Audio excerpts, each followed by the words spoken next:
जब आप mutual fund में इन्वेस्ट करते हो तो आपको कुछ इम्पोर्टेंट पॉइंट को ध्यान में रखना जरूरी हो जाता है, जैसे कि डायरेक्ट प्लान या फिर regular plan, expense ratio, exit load.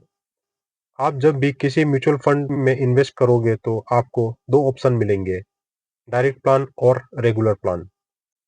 Direct mutual fund मतलब आपने डिसाइड किया कि आपको किसी कंपनी में इन्वेस्ट करना है और आपने डिसीजन लेके म्यूचुअल फंड में इन्वेस्ट कर दिया डायरेक्ट प्लान में। डायरेक्ट प्लान में एक्सपेंस रेशियो कम होता है, डायरेक्ट यानी बीच में कोई कमीशन लेने वाला नहीं होता। जबकि रेगुलर प्लान में आप किसी बैंक, म्यूचुअल फंड डिस्ट्रीब्यूटर या फिर किसी म्यूचुअल फंड एजेंट के थ्रू म्यूचुअल फंड लेते हो, जिसके कारण रेगुलर म्यूचुअल फंड में डिस्ट्रीब्यूटर और एजेंट को कमीशन देना पड़ता है, जिससे एक्सपेंस रेशियो हाई हो जाता है। ये रेगुलर म्यूचुअल फंड कस्टमर के प्रॉफिट को कम कर देता है लॉन्ग टर्म में, क्योंकि इसमें एजेंट और डिस्ट्रीब्यूटर का कमीशन चला जाता है। डायरेक्ट प्लान और रेगुलर प्लान दोनों को सेम फंड मैनेजर ही मैनेज करते हैं एंड सेम स्कीम में इन्वेस्टर के पैसों को इन्वेस्ट किया जाता है। पर दोनों में डिफरेंस आता है कॉस्ट स्ट्रक्चर का।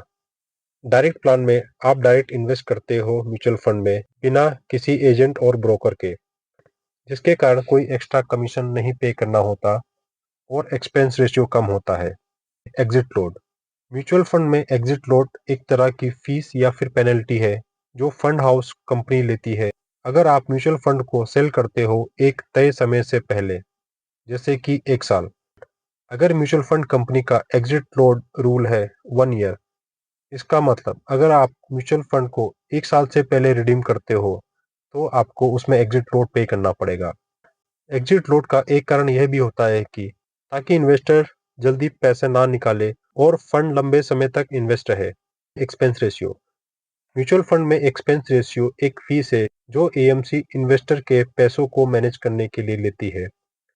यह एक तरीके से फंड मैनेजर की फीस होती है जो इन्वेस्टर को पे करनी होती है, जिसके कारण डायरेक्ट प्लान को प्रीफर करना चाहिए कंपेयर टू रेगुलर प्लान, ताकि कम एक्सपेंस रेशियो वाले फंड में अच्छा रिटर्न मिले लॉन्ग टर्म में।